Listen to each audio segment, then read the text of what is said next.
intact. And this is a little bit of a positive shift in the right direction because 2 games remaining. The Packers must win both of their games, and either the Commanders lose one of their final 2 games or the Giants must lose both of their games, giving the Packers a 37% chance to make the playoffs, according to ESPN Analytics.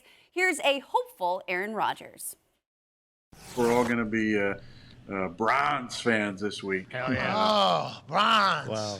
Definitely pulling for the Browns, and obviously we got to take care of our own business. But I mean, we got a big jump of confidence this last week. A lot of people are probably saying, "Oh, you beat a couple bad teams, and the Bears and the Rams." Whoa. You know, now see what happens when you play against a good football team. We went down to Miami, played a good football team, and had a really nice second half, and came out of there with a big win.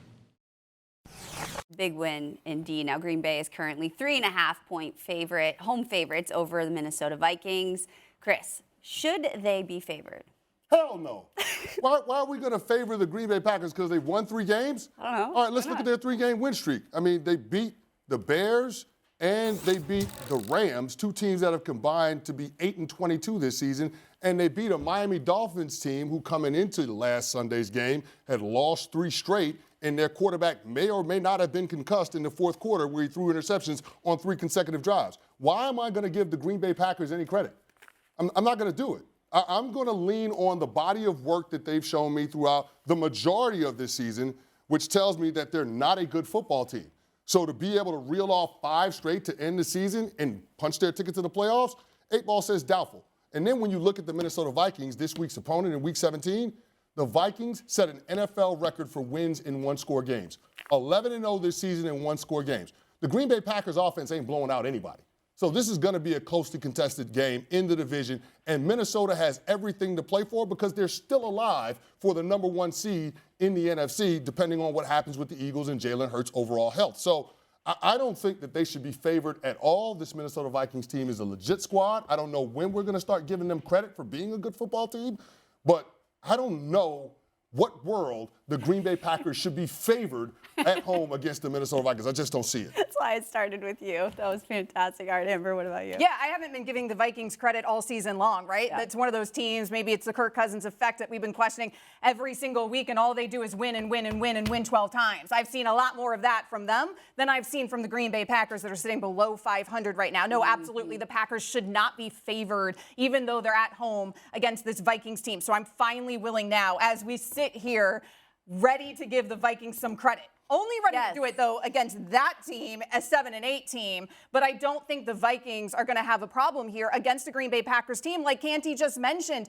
a 3-game win streak, and all of a sudden we're acting like they're going to walk into a postseason when they've needed a lot of help to even get to this point where they're alive for the postseason. We had them dead 1 month ago in the division. They had a 5-game losing streak prior to that. Right, and then it took like 5 other teams losing. Everything's kind of falling into place. Now they have to win out. They need a little help from their friends still in the New York Giants or the Washington Commanders, and yet we're acting like everything's clicking for a Green Bay team that, by the way, barely beat the Miami Dolphins, that was being dominated by the Dolphins in the first half, and that it did take Tua throwing 3 straight uncharacteristic interceptions on the final 3 offensive possessions of that game. Because of that, and those interceptions, by the way, it wasn't like the Packers were doing anything defensively remarkable. No. At least 2 of those interceptions were bad throws. One of them was an admittedly badly run route by Mostert. So it's not like the Packers were doing something that would give us confidence that they're going to be able to shut down this Vikings offense that has been winning these games all season long, even if it's by close margins. That is a tested Vikings team. They ain't going to be scared of Lambeau. Let's give them a little betting advice, all right? All right, let's hear it. Forget the point spread because there's only 3.5. Life on the line. You got to get the game right. Who are you taking in the game? What time is the game? 4:25. By the way, a team in the Vikings. Probably lean toward Aaron Rodgers. Thank you. Probably lean toward Aaron Rodgers. Amber? Lean toward Aaron I'm Rodgers. taking the Vikings. We're talking about a Vikings team that routed them 23-7, and I understand that was months ago, and everyone's like, "Oh, the Packers, they figured it out. These rookie receivers, they're coming along. They haven't figured anything out."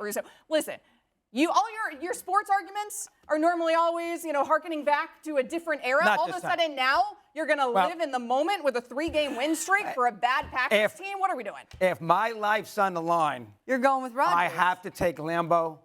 I have to take Rodgers. I'm right there with you. And There's they've power won. in the underdog. And here's another one. They won 16 in a row in December. This team has won 16 consecutive games in the month of December. Yep. And one other thing, let's be fair about the interceptions. When he started to throw the picks, the game was 20-20. The biggest play of that game on Christmas Day was the Mostert fumble there at the end of the half because it was 20-10. Green Bay went down the field, kicked the field goal, and then they got the ball, started the third quarter, and went right down the field again and scored a touchdown. So I understand Tua screwed up, but Rodgers threw an interception in the middle of those things too. Green Bay was the better football team than Miami. No. In the second half of that game. They were the better team. I don't know if I can buy into that, dog. What I will say is that Green Bay's defense gave them a chance when they got that stop after the fake punt snafu in the first half. They got that, and they held it to a field goal, which kept it a and then on a fourth down. They kept it a one possession And then game. the fourth down, they got the fumble right after that. Yeah. So I would say that That's kept right. it It was a minute. still But here's what I will we headed say. into the half. Here's what I will say. The evidence, the body of work leans toward the Minnesota Vikings. I mean, point differential is one of the best tools that we have to talk about how good a football team is. The Minnesota Vikings are top 10 in point differential. When you look at the turnover margin, the Minnesota Vikings are 5th in turnover differential. The Green Bay Packers are outside of the top 10 in both of those statistical categories. So to me, when we start trying to peel back the layers and decide which team we're going to lean toward, I lean toward the entirety of the body of work. I lean toward the Minnesota Vikings because they've been by far the most consistent team between the two. They have been, but again, if you are betting against when they need the game. That's what, yeah. They need the game. If you're betting against Rodgers in that building, Holiday against a dome team, when you know at the very least the Packers are going to be in the game because the Vikings win every game by a field goal? Thanks for watching ESPN on YouTube. For live streaming sports and premium content, subscribe to ESPN+.